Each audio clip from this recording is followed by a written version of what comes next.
ایک سچا مسلمان جب کسی آزمائش سے دوچار ہوتا ہے، اس پر مشکل اور پریشانی آتی ہے، تو وہ یہ سمجھتا ہے اللہ نے یہ مشکل اور پریشانی بھیجی ہے، اور اللہ نے جو یہ مشکل اور پریشانی مجھ پر بھیجی ہے یہ میرے گناہوں کا کفارہ بن جائے گی۔ اللہ کے نبی صلی اللہ علیہ وسلم نے فرمایا ما یصیب المسلم من نصب ولا وہب ولا ہم ولا حزن ولا اذن ولا غم حتى الشوكة التي يشاكها الا كفر الله بها من خطاياه۔ نبی صلی اللہ علیہ وسلم نے فرمایا مسلمان کو جب تھکاوٹ ہوتی ہے یا بیماری لاحق ہوتی ہے یا وہ حزن و منال اور تکلیف سے دوچار ہوتا ہے، حتی الشوکۃ التی یشاکھا، حتیٰ کہ اگر ایک کانٹا بھی اسے چبھتا ہے، الا کفر اللہ بہا من خطایاہ، تو اللہ تعالیٰ اس کے بدلے میں اس کے گناہوں کو مٹا دیتا ہے۔ یہ ہے مسلمان کو پتہ ہے یہ بیماری جو مجھے آئی ہے، اس بیماری کی وجہ سے جو آزمائش سے دوچار ہوں، یا مشکل آئی ہے، روزگار کی تنگی آئی ہے، رزق میں کمی آئی ہے، کوئی غم پریشانی دکھ تکلیف آئی ہے، کوئی آزمائش آئی ہے، تو یہ اللہ کی طرف سے ہے، اور اللہ تعالیٰ اس پریشانی کی وجہ سے، اس دکھ اور تکلیف کی وجہ سے، اس بیماری کی وجہ سے میرے گناہوں کو مٹا دے گا۔ اور یہاں تک کہ اللہ کے نبی نے فرمایا ایک کانٹا بھی اگر مومن کو چبھتا ہے نا، ایک کانٹے پر جو اس کو تکلیف ہوتی ہے، اس پر بھی اللہ تعالیٰ اس کے گناہ معاف کر دیتا ہے۔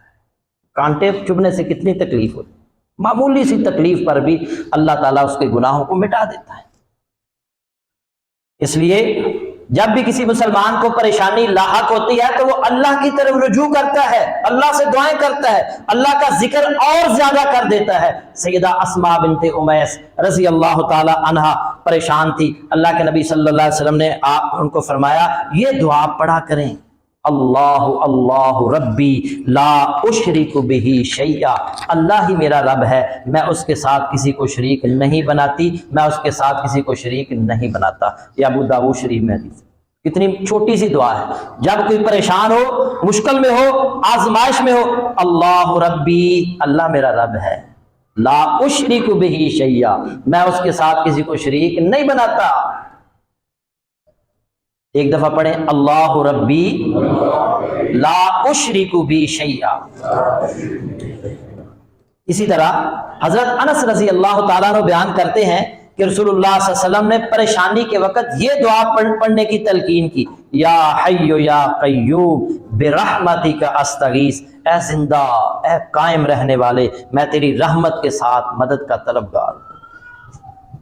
تیری رحمت کے ساتھ تیری مدد طلب کرتا ہوں۔ یا حی یا قیوم، یہ اکثر لوگوں کو یہ دعا آتی ہے، یا حی یا قیوم برحمتک استغیث۔ درود شریف کثرت سے پڑھا کریں۔ سعودی عرب کے اندر ایک آدمی، اس کا جو ہے نا وہ بائی پاس ہو گیا، جب بائی پاس ہو گیا نا، دل کا آپریشن ہو گیا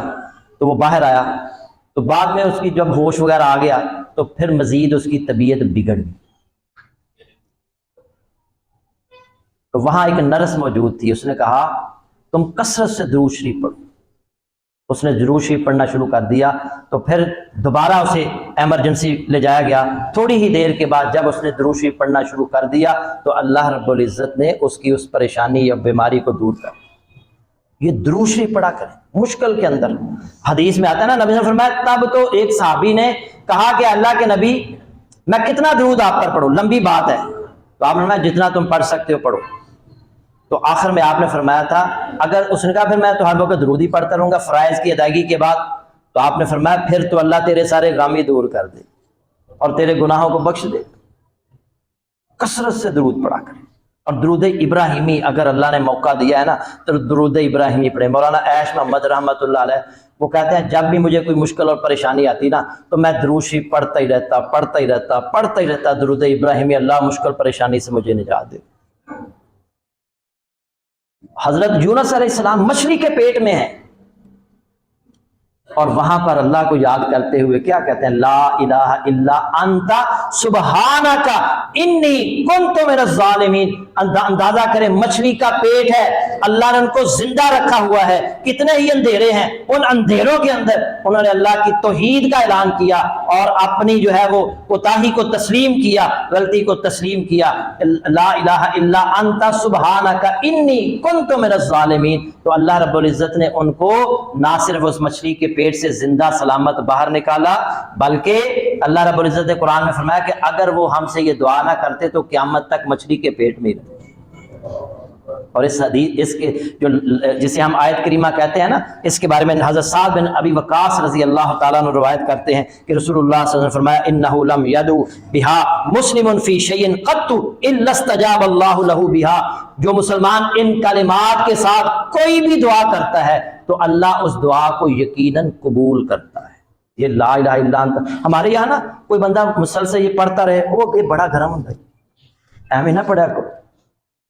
یہ کسی سے پوچھ کر پڑھتے ہیں، خود نہیں پڑھتے۔ او بھائی اللہ کا ذکر جب اللہ نے کہہ دیا کہ اللہ کا ذکر کثرت سے کرو تو پھر کس نے یہ بتا دیا کہ یہ گرم ہے یا ٹھنڈا ہے، اس کی تاثیر گرم ہے؟ اللہ تو خود قرآن میں کہہ رہے ہیں یا ایھا الذین آمنوا اذکروا اللہ ذکرا کثیرا، اے ایمان والو اللہ کا ذکر کثرت سے کرو۔ اور یاد رکھیں جب بھی کوئی مشکل پریشانی ہو نا تو آپ کسی بندے کو درد ہو رہی ہو نا، تکلیف ہو رہی ہو تو ڈاکٹر کے پاس جائے گا، کہے ڈاکٹر صاحب پہلے نا میرے سر درد ہے کچھ کرو، پہلے درد ہے کچھ کرو، وہ پین کلر دے گا کہ اس کی درد ختم ہو فوری طور پر۔ اگر آپ چاہتے ہیں ہمارا مسئلہ حل ہو تو یہ لا الہ الا انت سبحانک انی کنت من الظالمین کو وظیفہ بنا لیں، اللہ تعالیٰ انشاءاللہ پریشانی اور مشکلات سے نکال دے گا۔